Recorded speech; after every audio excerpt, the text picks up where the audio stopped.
Good afternoon, my Real News Midday TV family. Welcome back to the channel for another news update. And in the news this afternoon, don't set out to please anyone, departing Christie urges IC staff.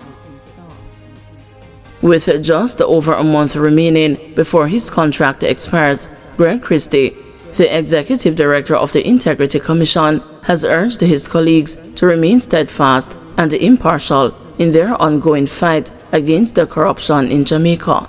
In an April 9 letter to employees and the commissioners at the IC, the longtime anti-corruption Tizar had sobering words for his colleagues. To our officers, I urge you to continue to protect and uphold the principles upon which our great organization was built. They are integrity, service in the public interest, impartiality, independence, accountability, confidentiality, and the rule of law, Christie said.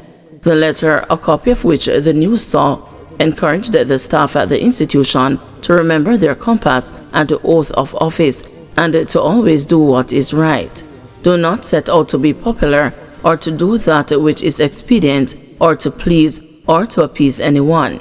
These are all brightly lit signposts on the road to failure, he said. Known for his outspoken approach to anti-corruption advocacy, Christie reminded his colleagues that their mission was to combat corruption, not to win friends. Be fair and be fearless, and always lead with integrity. Eschew mediocrity in the discharge of your daily job functions, and make the search for excellence your abiding companion, he continued. As the end of his tenure draws near on May 17, 2025, Christie assured his colleagues that he would remain committed to the cause of integrity in public life in Jamaica. We need all hands on deck, for it is self-evident that Jamaica and the Jamaicans will never realize their full socio-economic potential if we allow corruption to roam unimpeded amongst us, he said. In a letter to then Chairman, Justice Retired Seymour Panton, dated November 11, 2024, Christie had already expressed his decision not to seek reappointment for a further term. Despite invitations from both Panton and the newly appointed chairman, Justice Retired Carl Beswick Lawrence, for him to stay on, Christie respectfully declined, stating that although he was humbled by their confidence in him, it was time for him to move on.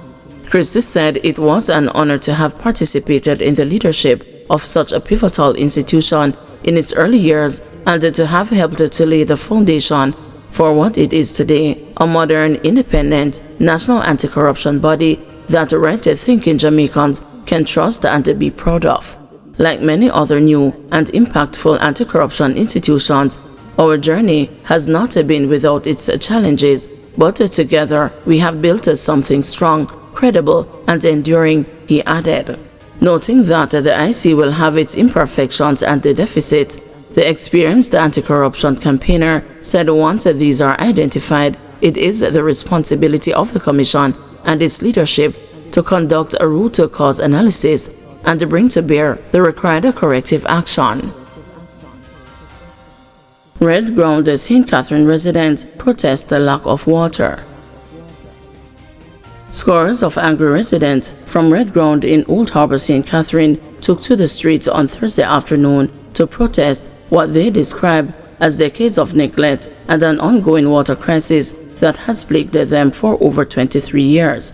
Carrying placards and chanting loudly, the demonstrators expressed deep frustration with their political representatives, who they say have failed to address their long-standing water issues.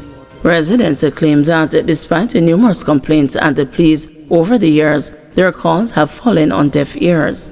We are tired of the empty promises. We are human beings and we deserve better, shouted one protester. According to the residents, they are forced to purchase water on a monthly basis, costing them in excess of $20,000 just to meet their basic domestic needs. One resident, visibly frustrated, shared, "Trees have been growing in the infrastructure that serves as a catchment facility for many years. These have been neglected, and only special people get water in the area." The protest caused a brief disruption to traffic, but residents say this is just the beginning if authorities fail to act swiftly. They are calling for immediate intervention by both the local and the central government to restore proper infrastructure and ensure a consistent and equitable supply of water to the community. Efforts to get a response from the relevant authorities were unsuccessful at the time of publication. Verbal clash at the St. James Municipal Corporation over mayor's decision to remove political signs. Tempers flared at a Thursday St. James Municipal Corporation meeting after Montego Bay Mayor Richard Vernon shut down attempts by People's National Party councillors to challenge his authority to remove political banners and the paraphernalia erected across the parish. Councillor Kerry Thomas, the PNP council for the Mount Salem division, tried to raise an objection to Vernon's recent announcement that the corporation would ban the placement of political signage in St. James ahead of any announcement of an official date for the impending general election, but it never got far. Mr. Chairman, I noticed you mentioned in your presentation regarding political signs, and I just want to say you are wrong, Thomas told Vernon moments before the meeting was brought to an end. However, Councillor Charles Sinclair, the Jamaica Labour Party's councillor for Montego Bay North East Division, immediately raised a point of order, saying the decision had already been taken at a meeting held at the corporation on Wednesday and that it should not be raised again. Once a council decision is made, then there is no possibility of amendment. It should not be raised because there is nothing that can be done in respect to the decision that was made at council, Sinclair said. However, Thomas would not be deterred, as he, backed up by the PNP councillor Michael Troop of the Granville Division, questioned whether the minutes of the meeting where the decision was taken had been sent out to the councillors. No councillor had a chance to read the minutes, so how can they ratify what was circulated? A kangaroo business you are going with, Thomas said, as Vernon repeatedly tried to end the meeting. You are raising a matter that was dealt with at a committee meeting. You are out of order in terms of meeting structure to bring it back here. We ratified the minutes of the meeting earlier in this discussion, and you all said ought to ratify and accept all the recommendations of the minutes of the previous meeting, said a defiant Vernon. During the PNP's Montego Bay Central Divisional Conference on April 6, Thomas said there would be political consequences if Vernon followed through on the removal of political banners across St. James.